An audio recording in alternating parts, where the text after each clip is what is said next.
commerce perspective, for the whatever percentage of the 170 million Americans that use this app, they need to rely on it. So essentially, the Supreme Court went ahead today and said national security, this argument is justified here. And now it does fall to Donald Trump. And remembering back to his first term, this is a very different posture that he's taking here. He and his administration came out in favor of taking action against TikTok during his first term. And now we're seeing a very different position here. And we're going to see what happens Monday.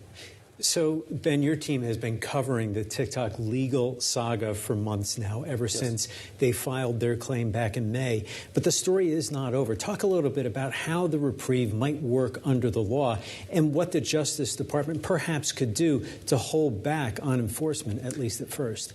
Exactly. So effectively, now that this law is on the books, I mean, it was on the books, but now that it's going to stay on the books, it falls to the executive branch and the president and certainly the Justice Department and Donald Trump's incoming Justice Department and Attorney General to enforce it. What we understand is that Donald Trump very much wants to cut this deal. He has said that he is, in his brief that was a friend of the court brief filed a few weeks ago, he said he's the person who can cut this deal once he takes office. So I don't think we're going to see any movement necessarily in the next few hours or the next day or two. But Donald Trump, once he comes in, has made clear that he wants to get this done. He wants to figure out a solution here, and he thinks he can do it, like he has expressed the ability and confidence in himself to do many things. This is one of them he thinks he can get done. So the next step is essentially whether a deal is going to get done.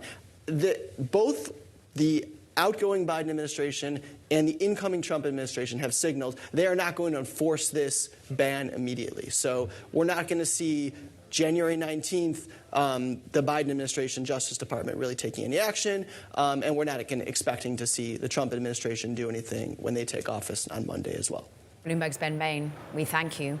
But what could TikTok and ByteDance decide to do on the 19th? We turn to Bloomberg's Alexandra Levine for that. Alex, they could decide that we can't use it, and indeed the infrastructure might not be there to support it. Absolutely. So we've seen reports that TikTok is thinking of just shutting the app off, making it go dark on its own. And we heard some references during the Supreme Court hearing last week to TikTok going dark. And it didn't quite make sense because we knew TikTok was never going to go dark immediately, because once Apple and Google and Oracle begin to stop hosting and distributing the platform, we knew that what it would be a slow deterioration for people who use the app, not an immediate going dark. What we've heard in reports, though, more recently is that TikTok may just shut the whole thing off come Sunday, and that users who open the app may see some kind of a pop-up that directs them to a website to talk about the ban. And it's a really fascinating strategic move if that does come to pass, because I think it would really mobilize 170 million Americans, which is roughly half the country, to be angry about this, to protest it, and then to, of course, demand action from Trump and his new team to do something about it. Alex, those protests didn't succeed in getting the ban staved off back in March and April when it was going through Congress. Do we think they'll stand a better chance this time around with the incoming Trump administration, those kinds of appeals? I do think these kinds of appeals could have more luck this time. You know, when TikTok mobilized its very dedicated base to call Congress right when the law was introduced to try to prevent them from passing it, it actually stoked lawmakers' fears even more about the potential for the app to create outrage, to create discord, to really anger lots of Americans. And it actually drove home the point for them that they needed to do something about the app. In this case, now that Trump has campaigned on the app, he credits the app potentially with him reaching many young voters that he thinks moved the needle for him. I think he's going to be a much more willing audience for any kinds of pressure. And we're already seeing creators who, for example, were live streaming outside the Supreme Court last week, who are, sending the message. Trump campaigned on promising that he would help us with the app, he would save it, he would resuscitate it, and now we're going to hold him to his word on that. Bloomberg's Alexandra Levine, thank you so much. Let's bring in Gene Munster now from Deepwater Asset Management. Gene, talk us through what this means for all the competitors out there to TikTok. If you're an investor looking to trade this, it is murky. You have the Supreme Court upholding this ban, and yet you have Donald Trump saying he may give the company a reprieve. What is an investor or trader to do now? Well, MetaTrader, at Deepwater, we own Meta, and as an owner of Meta, we're expecting that this ban is not going to be upheld. At the end of the day, this, even though despite what's happened with the Supreme Court, I think the writing is clearly on the wall. TikTok is going to remain. And the big change wasn't about the Supreme Court. It largely doesn't matter. What matters is the tone on the Democratic Party, and I think that that speaks to what is strong bipartisan support back in April, 82, 87%, the House and Senate support. Typically, a bill gets passed around 55%, so this is unprecedented bipartisan support. That is now shifting, and I think that for an investor, from an investor standpoint, I think that one piece is just for Meta, that we're expecting kind of a 5 up to a 10% tailwind if they would have captured 50, 75% of that time spent on Instagram Reels. And so I think I'll start there, Mike, is I think that that's from an investor piece. There's another lesson here for investors that go well beyond what's happening with TikTok. And there's no other app in the world that I can imagine that could cause this kind of uprise. And the reason is it is the power of a strong product, an addictive product. And the power of I think, people, in this case, the power of that product influencing political decision. And so what does that mean for broader investing is that companies that have that leverage, and NVIDIA, for example, it's just really hard to displace. Really interesting, considering the pressure NVIDIA is putting on the next set of potential laws coming its way to limit its selling abroad. Gene, this about face of lawmakers, this bipartisanship of against TikTok to now suddenly everyone wanting to see it continue, how does that materialize in the next few days? I know it's hard to discern, but Chuck Schumer, of course, minority leader in the Senate, saying we need to find a U.S. buyer. What does that mean for the addiction of the algorithm with a new owner? Well, first of all, I don't think there will be a new owner. I think that ultimately what will happen is this is going to go back to some sort of House and Senate vote. And I think that it actually will, TikTok will be allowed to remain. I think that there's just that much political pressure. What we saw from Biden today was, I think, evidence of how strong that political pressure is. If I'm wrong and there's ultimately a sale, that algorithm effectively doesn't change. I think the question wasn't whether or not, from a logistics standpoint, whether the algorithm would change. It's where does that data ultimately go? And so I don't think that piece changes. Gene, we saw that Donald Trump spoke today with Chinese President Xi Jinping, whose blessing would be needed ultimately for any sale of the app by ByteDance. Do you see any buyers emerging, perhaps including Elon Musk, whose name has been floated in Chinese circles? So if I'm wrong, and this does go the route of a sale, Elon's a buyer. I think there can be other constituents. You could see groups, potentially telcos, involved with a sale. We've seen them start to venture into things like this. Of course, mega cap, and maybe they've got some more room with a closer relationship that mega cap has had with the Trump administration. So something along those lines. And so I mean, something will come out. It's worth probably $50 to $100 billion, somewhere in that range, which for these companies is a very doable ticket. So again, I think that TikTok users should rest easy because they're going to get their product. They're going to get to continue their product, whether it's in the current form or just under some new leadership. Wow, up to $100 billion. Gene Munster, it's been great to have you from Deepwater Asset Management. Thank you. Coming up, as tech CEOs, they flock to Mar-a-Lago and then to the inauguration. How will industry policy change under the upcoming Trump administration? Jason Oxman's joining us from the Information Technology Industry Council. That's next. Meanwhile, keep a close eye on Intel shares. We digress from TikTok for but a moment. Shares rising after a report from a website called Semi-Accurate, and semi being, of course, about semiconductors, but it said the company will be potentially an acquisition target. But this is Bloomberg Technology.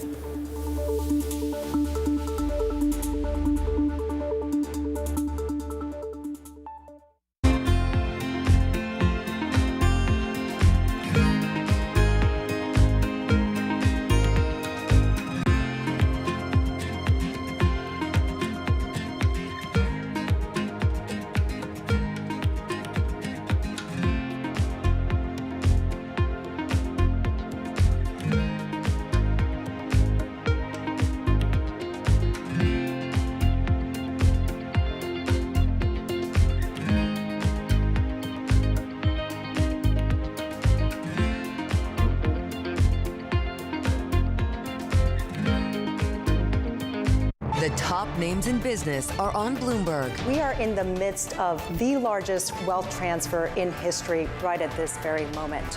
So $100 trillion of wealth is going to next-gen and millennial clients over the next decade.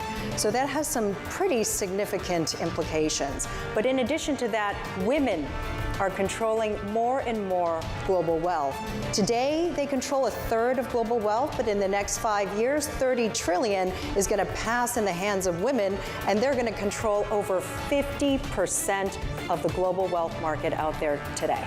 Women care deeply about investing with purpose, investing to make an impact, doing good with their investments. So you're going to see some significant opportunities for us as we lean in and have been leaning in to capturing more of the female wallet globally. Nobody covers business like Bloomberg. Context changes everything. U.S. tech is influencing global markets. Technology is driving business across Europe. Companies in Asia are betting on tech. Bringing you up-to-the-minute geopolitical news whenever and wherever it happens. I'm Stephen Engel at the Forbidden City in Beijing, and this is Bloomberg.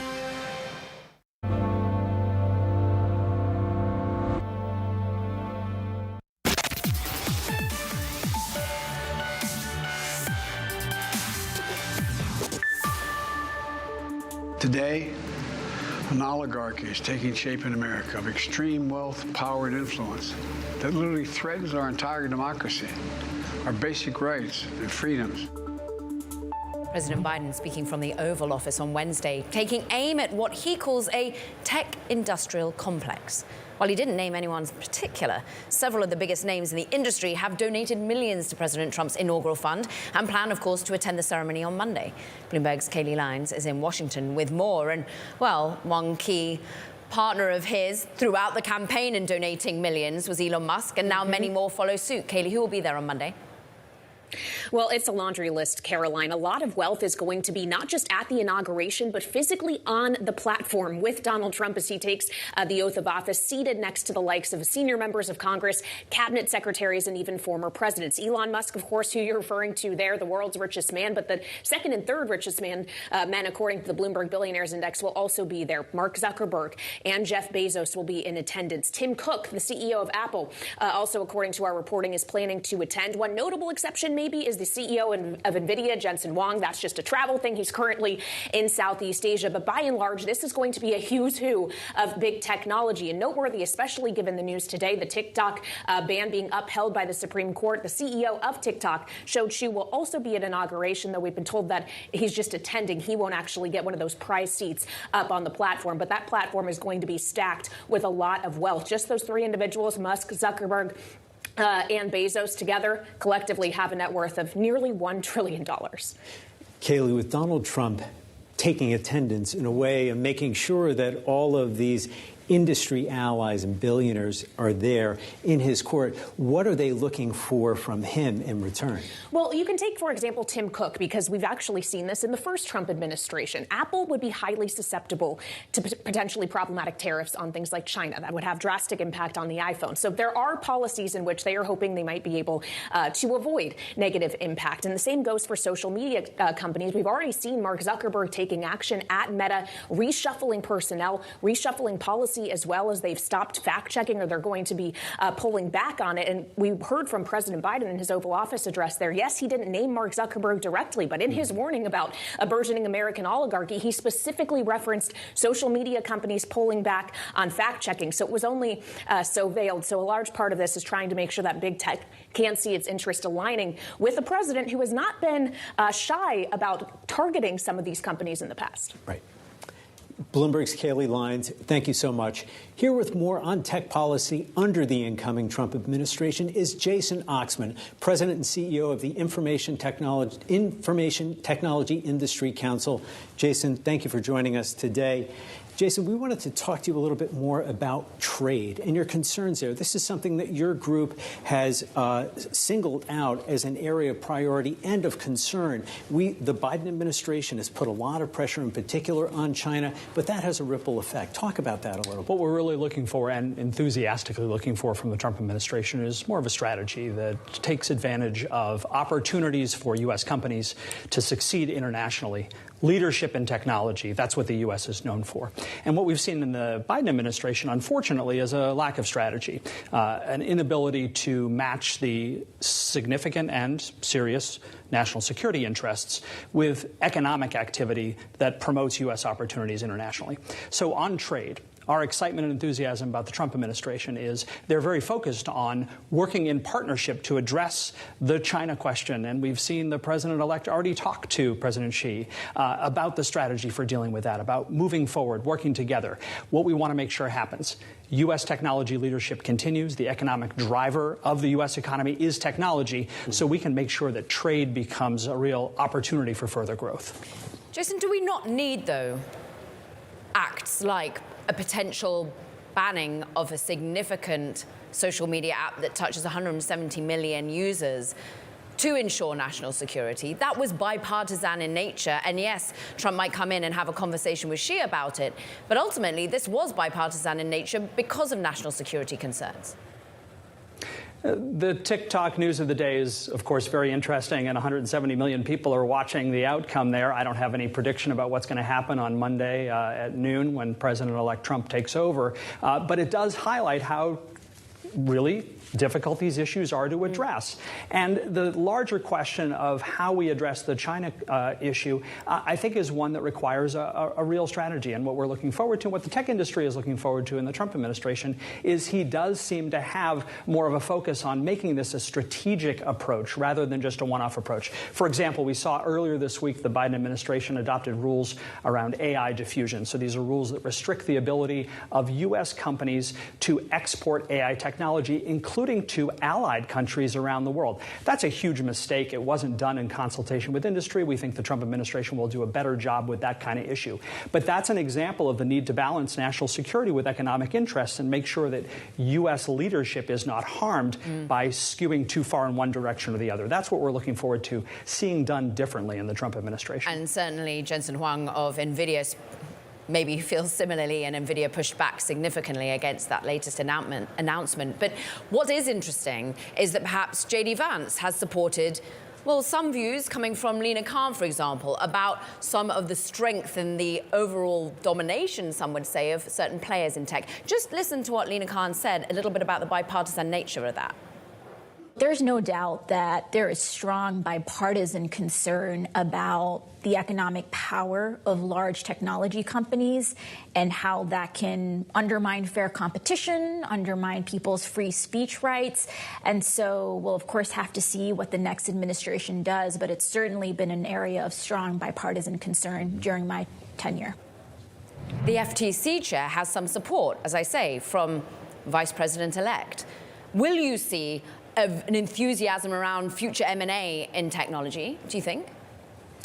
Well, Lina Khan has about 72 hours left on the job, and the person that the president-elect has designated to replace her has taken a much more balanced approach, and we think a more favorable approach to advancing U.S. innovation. Look, the president himself is a technology innovator. He is surrounding himself by technology innovators who are coming into office, people who will be serving in crucial roles that understand the vital role that the U.S. technology industry plays in economic growth. As far as trade and export around technology, for example, we run a $300 billion surplus in the U.S. on digital trade. That's exports of U.S. technology around the world. So I think as long as we can place regulators, as the president-elect is looking to do, who are willing to listen to industry and make sure that balance is struck between national security and economic growth, I think we'll be in a much better place for the next 4 years to ensure that the technology industry can work in partnership with government to advance economic growth. Jason Oxman, President and CEO of the Information Technology Industry Council, thanks so much for your time today. Coming up, so much more on TikTok. The decision for the Supreme Court, the app's future. This is Bloomberg Technology.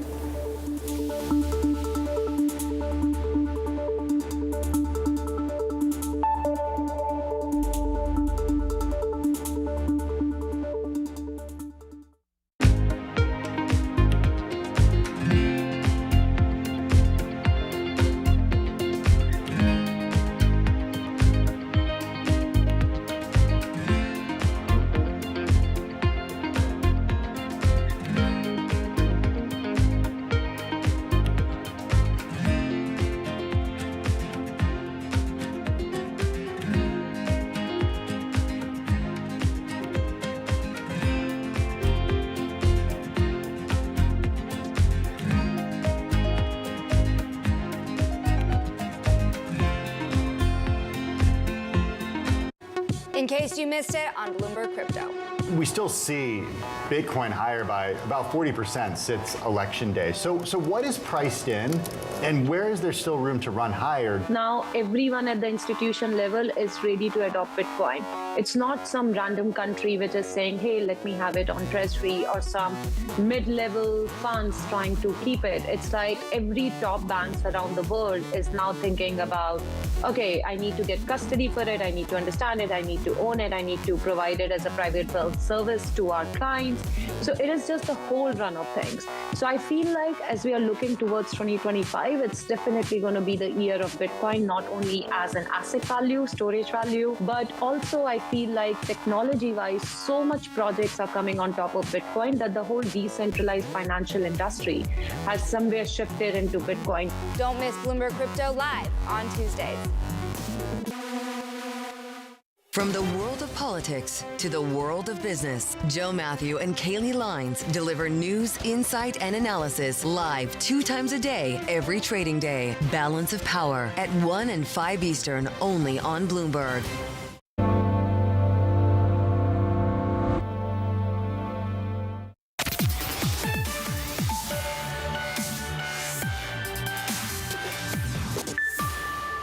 We must return to the TikTok decision that came from the Supreme Court earlier today, standing by the law to ban or divest. The latest coming from President-elect Trump on Truth Social. Trump saying that the TikTok decision will come in the not-too-distant future from him. He says he needs time to review the TikTok situation. Obviously, he's been promising to solve it. Bloomberg Intelligence senior analyst Mandeep Singh joins us now. And if I'm an Oracle and an infrastructure provider, if I'm Apple and I'm Google, the app providers, what do I do in this situation on the 19th? I mean, given the liabilities of, keeping the app up, you are going to shut it down, period. So the app will go dark. The question is, what will the President Trump do on day one? And my sense is, given all the tech executives are coming to his inauguration, they'll probably find a way to migrate that TikTok data to the competing platforms, whether it's YouTube or Meta. Because right now, everyone is scared like they will suddenly lose all their business because all the followers and the content will go away. Well, guess what? If you can migrate that data to a Meta or a YouTube, then you can potentially keep your business running. So that data aspect is huge. I think far too much focus has gone on the sale of the US business. In this case, if you can migrate the data, even if you keep aside the algorithm, the data is huge, because that's what I think everyone cares about when you talk to the creators and the people who consume the content. And I think the migration of data would be a huge factor when it comes to the future of TikTok. Mandeep, we've seen Donald Trump present himself as the deal maker, and he really would like to see this problem solved by selling it and finding a buyer. But that is no easy feat. Can you talk about some of the hurdles, including the cost, and then who would be able to pay for it, and then clear the national security hurdles? Yeah, look, there has been some private equity interest in the past, and obviously Musk has been mentioned as a potential buyer, given his closeness with President Trump, and also with the Chinese authorities. So clearly, there are a number of potential buyers, even the likes of Walmart and Oracle, who have been mentioned in the past. So I can see a lot of companies being interested in acquiring an asset like TikTok, and you can see how sticky it is. I mean, all the millions of people who are using it clearly want the platform to stay. And that's where I think, given the stickiness of the platform, finding a potential buyer is the most likely option I think President Trump is going to go with. But at the same time, I think that data migration aspect is huge, because that's going to solve probably half of the problem when it comes to the users of the platform. A lot of this, of course, takes ByteDance, or indeed China's sign-off. Bloomberg Intelligence senior analyst Mandeep Singh, and of course a reminder of some of the investors in ByteDance that might benefit. Coming up, Sarah Lam from the Tech Policy Institute joins us for more on the Supreme Court's decision on the TikTok ban. This is Bloomberg Technology.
there is no backwards in recycling, there is no backwards in treating pollutants in your water. The trends at times of what you talk in the press may be different from one crisis to the next.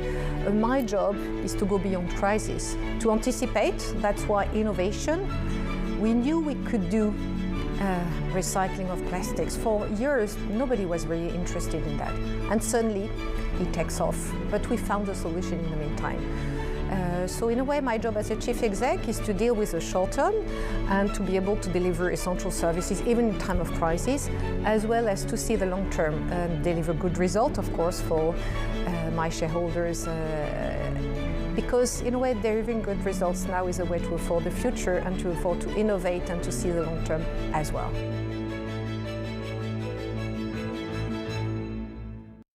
Listen carefully. Can you hear the rhythm in the markets? Not just in the syncopations triggered by inflation, but in the preludes leading to global elections, in the dissonance that moves the Nikkei, and the rising course conducted by AI. There's music in the markets, and if you want to learn to listen for it, we'll show you how. Bloomberg Surveillance covers the latest in global markets and the political events that influence your world. Join Jonathan Farrow, Lisa Abramowitz, and Anne-Marie Hordern, only on Bloomberg. Context changes everything. Join me each week on Wall Street Week for stories of capitalism from business, markets, economics, tech, and climate. More than what you need to know, it's what you need to think about.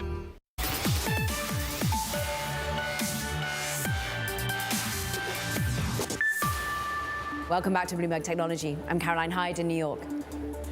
And I'm Mike Shepard in Washington. Quick check on these markets. And Mike, we look at the ramifications of the highly anticipated Supreme Court decision on TikTok. They decide that the law stands, that it has to be banned or divested. And ultimately, it doesn't have much of an effect on some of the competitors that were meant to be most implicated by potentially a TikTok ban. Meta Platforms up 0.6%. Alphabet currently up 1.8%. I'm looking at Snap, though, off by 1.7%, which has been one of the most volatile stocks in relationship to TikTok's remaining in the United States. Everyone now waiting with bated breath as to what lawmakers do, what Trump does. He takes to Truth Social, of course, to say a decision is imminent. Let's get more from Bloomberg's Kurt Wagner, because the Supreme Court leaves it up to the lawmakers, and there's a lot of them we've got to watch, Kurt. There are, and there is so much that's going to happen over the next 72 hours, Caroline, because while the Supreme Court did uphold the law, this was something that we all expected, right? Now the ball is essentially in Donald Trump's court. So the ban should kick in Sunday. He said, I'm looking for ways to get around this. Everyone expects that there will be some type of executive order once he takes office to try and delay this, maybe give TikTok more time to find a buyer. But of course, TikTok says they don't want a buyer. So there are so many sort of unique elements to this thing. I think it'd be a little premature to say anyone knows exactly what's going to happen over the weekend and into the inauguration day. But this was one thing that is at least now off the table, the idea that the Supreme Court could save TikTok, and we can now focus on the other options, which, again, mostly center around Donald Trump. And those options on Donald Trump, Kurt, really do center, as we were just discussing, on finding a buyer. We did see one, Frank McCourt, the billionaire behind the Project Liberty proposal.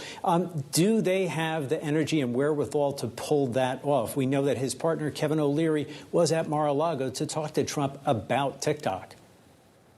They do have the energy, certainly. They've been out talking about this for a long time. We spoke with Frank McCourt in our Bloomberg offices just a few weeks ago, and he was very optimistic that they could get a deal done. I think the question is, does ByteDance want to play ball, right? I think everyone on sort of the U.S. government side of the fence wants a deal to get done because that is what keeps TikTok around. Certainly, President Donald Trump wants a deal to get done. It's really up to, will ByteDance and the Chinese government, say, yes, we are willing to sell to a Frank McCourt or someone else. And I think that's the much larger hurdle that needs to happen here. I don't think it's for lack of interest or energy on the Frank McCourt side. I think it really comes down to, does ByteDance see Frank McCourt as a valid acquirer of this asset?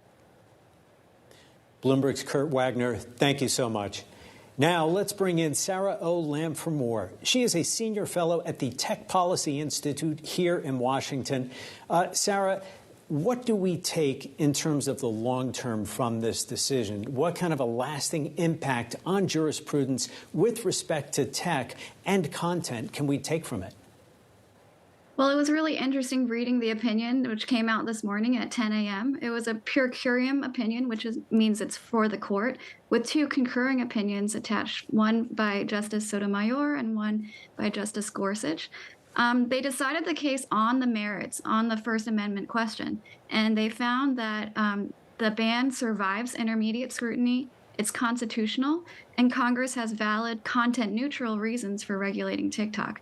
So they first go through, is it a First Amendment question properly before us? And they say yes. And then they go through the First Amendment analysis, finding that the law was facially content neutral. It was justified by a content neutral rationale, that TikTok brought a claim, but that under intermediate scrutiny, the law is valid.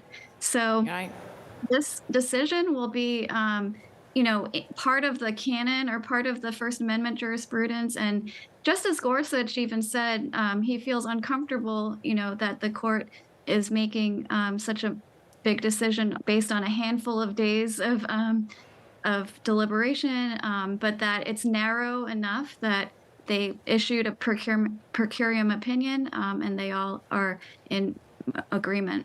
Sarah, they're in agreement that national security was the key here, and that ultimately First Amendment right stays if you're able to find a different buyer. It's mainly the issue of who owns the parent company of who owns TikTok, and indeed how close ByteDance is to China. So what next? How could you alleviate that national security issue? Who would it have to be a US buyer? Is there any way that we cannot see it divested? Right. Well, that's a really good observation. Nothing else has changed. So Congress has made a determination. The president 5 years ago even raised questions about China being a foreign adversary and having impact on the algorithms. So even the prediction markets are looking at, well, will the ban be in play in May 2025? So, how much can really change? Will there be changes in their systems, in their ownership structure? That's all still to be determined, but the concerns are still there. Yeah. There was strikingly bipartisan support by Congress. No legislator really disputed the national security risks, so those are all still there. But now they're changing their mind. There seems to be a complete about-face. Everyone wants to ensure that on the 19th, poof, we don't suddenly lose TikTok. Sarah, we're also seeing the user base flock to other Chinese-run companies. Lemonade is owned by ByteDance. We're seeing RedNote becoming a key focus. Is that going to be a concern? Is that a national security issue? Isn't it ironic? I think it's interesting, and it is a kind of a political, popular culture moment where American policymakers have to kind of make the case to American young people that social media apps that are made here in the U.S. are preferable, but really they're competing on stickiness. The apps are sticky. TikTok is fun to be on. So if anything, there might be implications for American policymakers to be more sympathetic to American companies building social media apps. Sarah, how does this fit into the broader game between Washington and Beijing when it comes to trade and technology policy? Does this become, if a sale goes through and China approves it, does this become a point of leverage for Xi Jinping in his dealings with Donald Trump? We saw they spoke today. Yeah, well, TikTok and the sticky apps, they're definitely a feather in their cap. China's very good at making these apps. And so, it would be surprising if they let ByteDance divest. I mean, if I were them, that's a very strong point of leverage. But President Trump is good at negotiating a deal. And so there are private buyers as well. What could happen is they could buy the TikTok brand and rebuild the whole infrastructure. It would be a different app, a different stack, but it would still have presumably the same social graph that TikTok has, but not the source code that makes it so sticky. It raises a question of where are the American competitors? Caroline mentioned Snap earlier, Snapchat, Threads. Why are these apps not getting all the traffic that might come off of TikTok. So I think it's a good moment for Americans to think about, well, why don't we have a TikTok that's homegrown? Can we have one that's better built? And let's keep Americans happy on American apps. I think that is a presumption that maybe all the scrutiny of social media companies has maybe lost. I mean, there's a balance between, regulating and warning of dangers, but then there's also this competition that's going on. So I think it's an interesting moment. We're going to have a new competitor, Clapper, Texas-based, joining the network a little bit later. Sarah Olam, Senior Fellow at the Tech Policy Institute. Great to have your take today. Thank you. Coming up, shifting gears to SpaceX and Blue Origin, both facing some setbacks during their most recent launches. More on that next. This is Bloomberg Technology.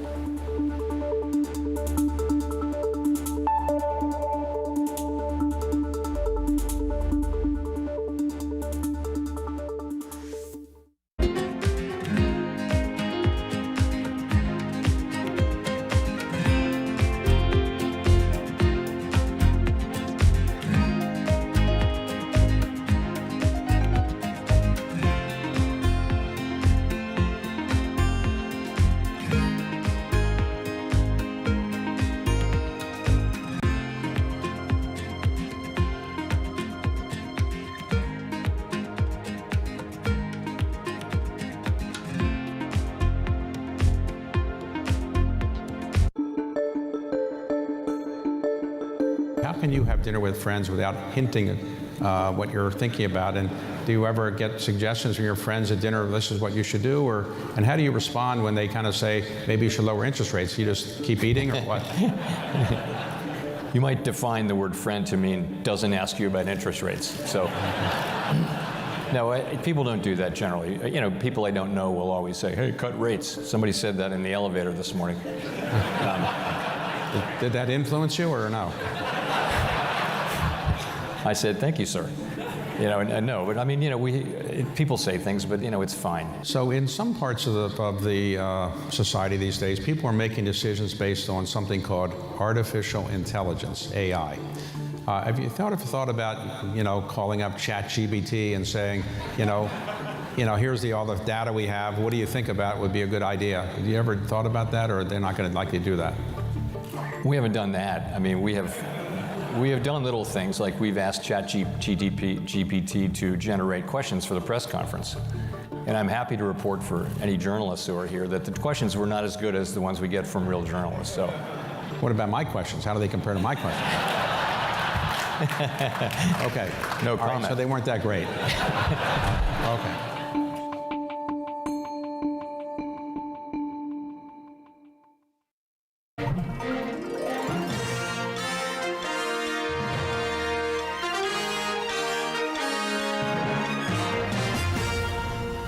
Listen carefully. Can you hear the rhythm in the markets? Not just in the syncopations triggered by inflation, but in the preludes leading to global elections, in the dissonance that moves the Nikkei, and the rising chorus conducted by AI. There's music in the markets, and if you want to learn to listen for it, we'll show you how. Morning from our world headquarters in New York. I'm Manus Krenny. And I'm Danny Berger. Let's set your agenda. Bloomberg Brief delivers the market news, data, and analysis you need live every weekday only on Bloomberg. Context changes everything. Earnings season is here. I know it's like your Super Bowl, right? I can't wait. It's like opening presents in the morning. All right, it will be exciting. Nobody covers earnings like Bloomberg.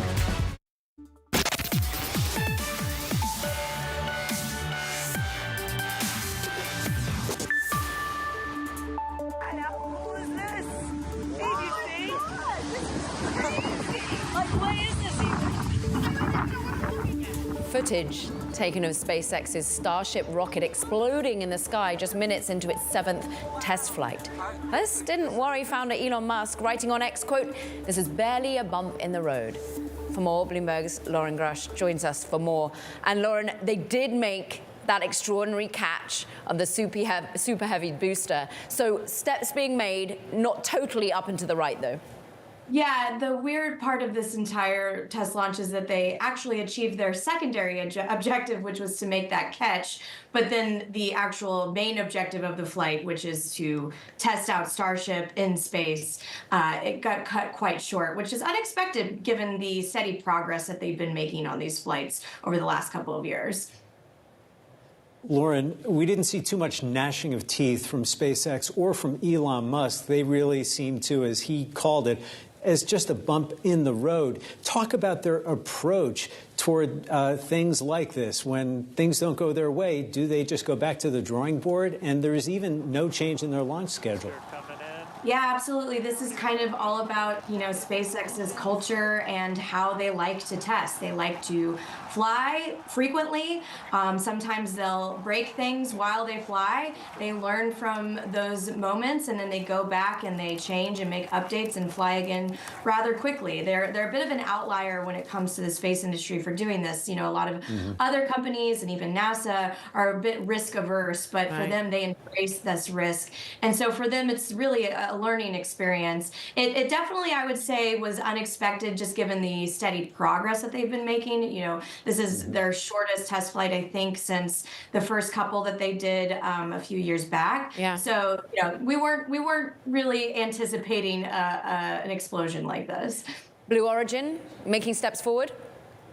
Yes, speaking of, it's been a wild week on the space beat for us space reporters. Please have mercy on us. So the morning of the Starship launch, Blue Origin's New Glenn launched for the very first time on its debut flight. And unlike most rockets, it did achieve orbit on its very first launch attempt, which is a very amazing accomplishment for the company.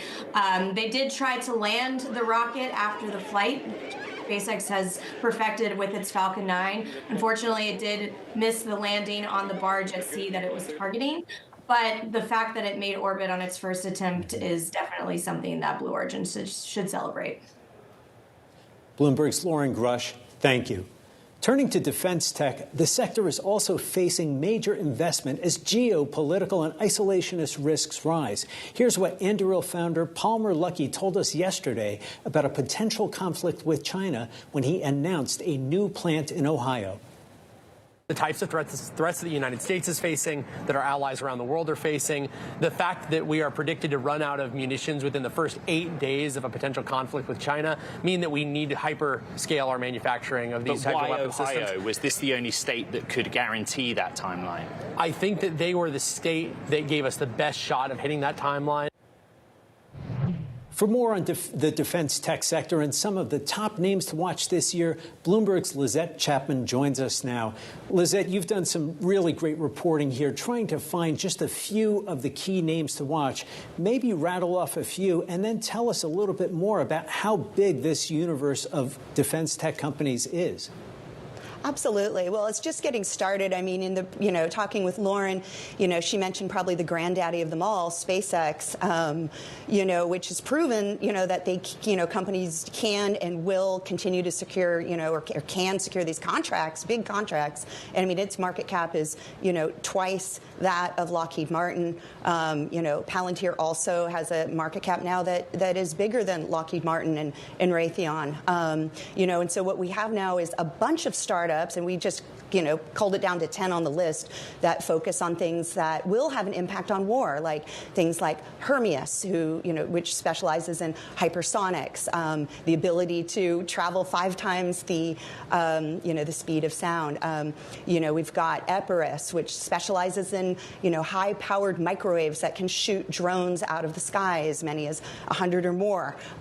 We've got other ones on the list as well that are spanning a lot of different areas that are redefining warfare. What's interesting about this list, though, if you look at it, all of these have been started within the past, say, 6, 7, 8 years. So these companies are at the size now that maybe a Palantir and a SpaceX were a decade ago. So these are kind of the up and comers, and certainly there's some other ones as well. But the timing and route to maturity is something to watch. Anduril now worth $14 billion. Scale AI, the that isn't on this particular graphic at the moment, all about AI, the data behind warfare here. It's worth $13.8 billion. What's interesting is the diversification where these companies are being built, Lizette. Can you tell about where there is a home for defense tech, or is it really sprawling?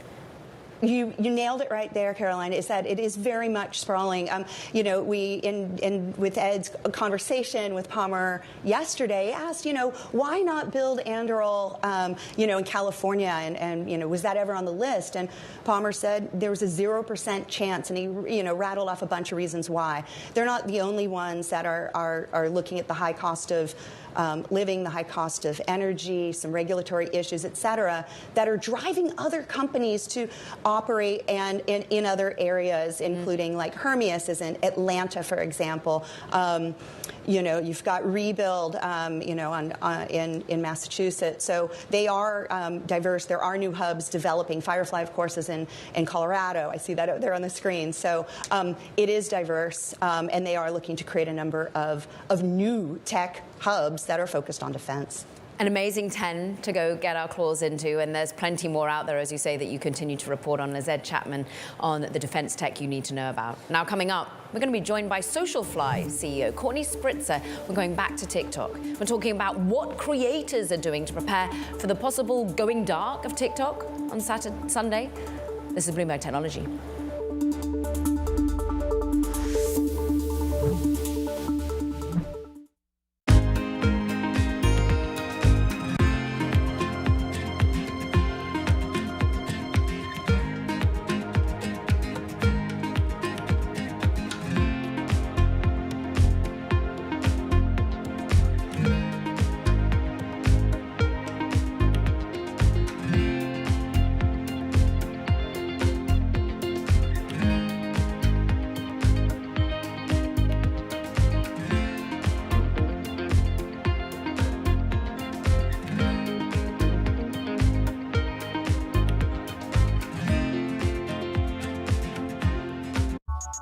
We felt strongly that there has been an opportunity for there to be an experience on mobile that is centered around gamers. Like, we talk a lot about how there's 3 billion gamers in the world.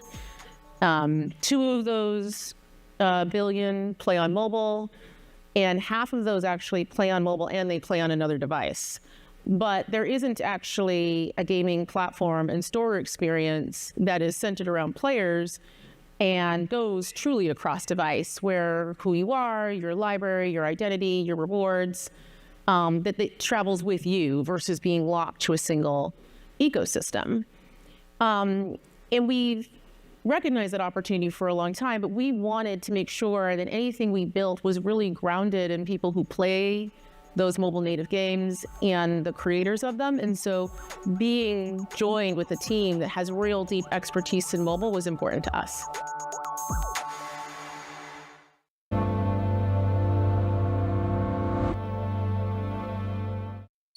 Asia is at the forefront of some of the world's biggest stories. I'm Sherrian in Tokyo. And I'm Heidi Stroud-Watts here in Sydney, where the trading day begins. We're here in the center of all the action to get you set up with the numbers, news, and knowledge you need for the day ahead. The demand is indeed recovering. We've been waiting for this moment. The opportunity of a century. Join us on Bloomberg The Asia Trade. Weekdays only on Bloomberg TV. Context changes everything. Always on the heartbeat of the tech sector. Spread across global markets. The real-time data aspect is going to be important. We're going to bring you expert analysis on that. Sure. Don't miss Bloomberg's interview with the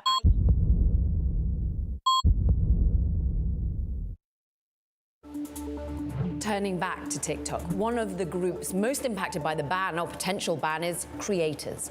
For more on this, we're joined by Courtney Spritzer, co-founder and CEO of Socialfly. It's a marketing agency focused on social media. In particular, you're building and developing strategic partnerships with certain influencers. What's their reaction to a potential going dark on Sunday? Yes, there is a lot of anxiety around this. There are tons of creators who really rely on TikTok for partnerships with brands, for affiliate marketing, for selling their own merchandise on TikTok Shop. So I think a lot of creators are on the edge of their seat waiting to see what's going to happen on Sunday. And they're also making a lot of preparations for what they're going to do if there is a ban. Yeah, they've been diversifying, pointing users onto new forms of social media, or indeed older ones, such as Reels, for example, and Instagram. I'm interested, though, the advertisers, the marketers you talk to. What do? They've spent money, they've committed to be putting their brand on this particular platform. If they can't access them, do they get money back? What's their risk analysis right now? Yes, all marketers and advertisers are definitely planning for what will happen after Sunday. So essentially, what will happen is they may shift those advertising dollars to other platforms. I think a lot of people are taking a wait and see approach. The news keeps changing day over day. So we're really going to have to see what happens on Sunday. But everyone that we're talking to, all of our clients, we're all making preparations. We're just hearing and seeing here how potentially Instagram-based spending boosted the most. Facebook does well, YouTube. I'm interested about some of these Chinese competitors we're all now hearing of. Red Note, as it's colloquially known here in the United States. Lemonade, of course, is also owned by ByteDance, so an issue. But any advertisers, any marketers looking at spending there? Yeah, it's possible. I think as marketers, we're always looking to see all of the channels that are available and where our audiences are spending their time. So we're definitely considering it. But those platforms, too, will likely face the same challenges that we're facing now with TikTok. So I think everyone is being very cautious, making their backup plans, and we're having constant conversations with our clients so that we're keeping them up to date minute by minute on what's going on. Brands have seen TikTok in such a different light, the way in which that you can become a trend overnight without even really planning to, or indeed starting to plan to and being strategic through companies such as your own. How are they going to navigate the changing nature of trending and ensuring their brands get to the right people at the right time?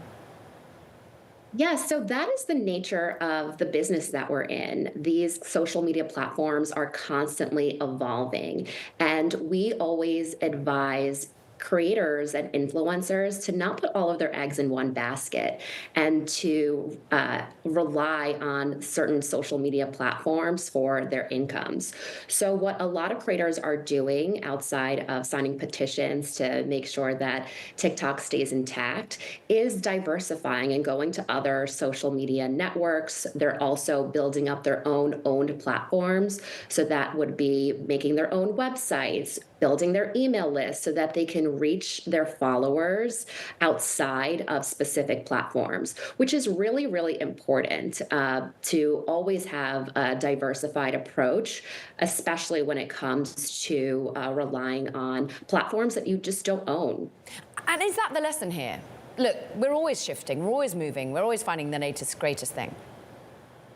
Yes, that is the major lesson here, is that the reality is if you are building your business or your following on a specific platform that you do not personally own, you're always going to have this risk. We see this happen a lot. Sometimes these platforms face outages and you don't have access to post at certain specific times. So it's always really important to own your audience. And you can do that by collecting emails, diversifying your channel base, and figuring out ways to reach your customers and your audiences on other platforms. Socialfly co-founder and CEO Courtney Spritzer, busy day for you.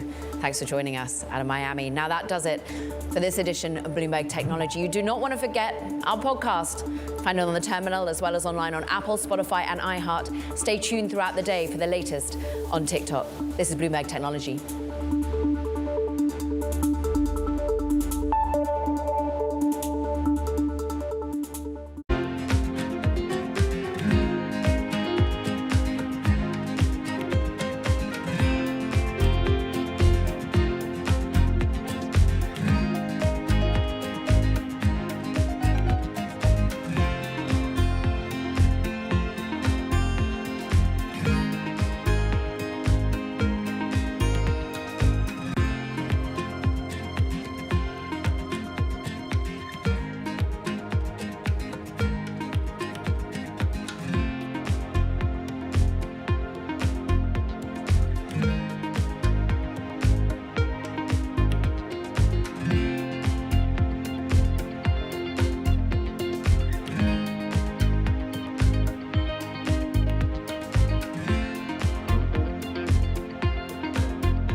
top names in business are on Bloomberg. We are in the midst of the largest wealth transfer in history right at this very moment.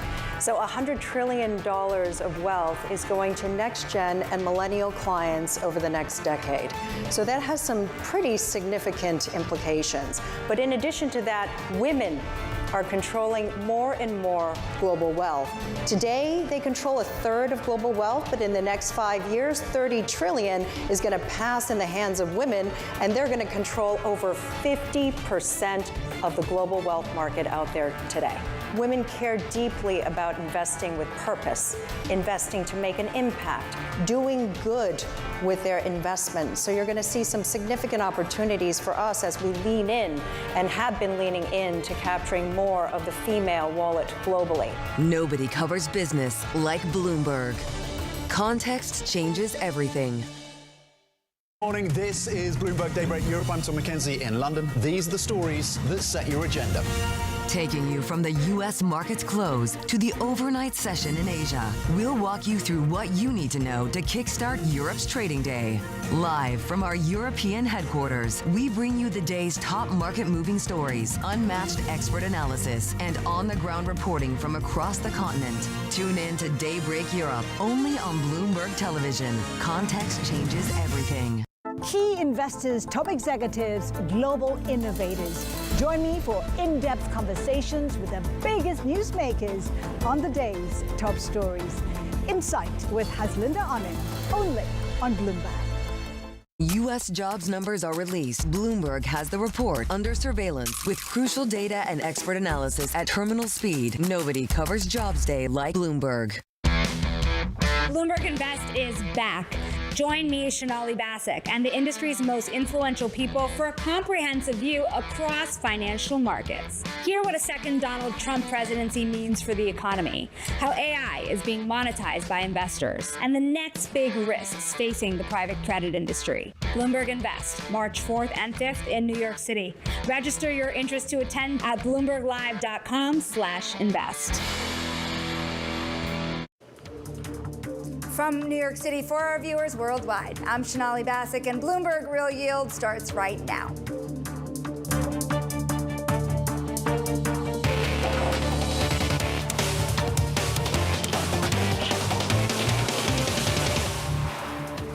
Coming up, inflation cools. Core CPI takes its first step down in 6 months. And it's changing traders' expectations for further rate cuts this year from the Fed, sending Treasury yields sliding after a wild week of swings. But we begin with the big issue. Markets brace for Donald Trump's return to the White House. The markets are really walking on pins and needles right now. We're really beholden to policy here, which is not a great place from an investing standpoint. There is still policies that could, kind of dent some economic growth. There is policies that could create volatility. What is important really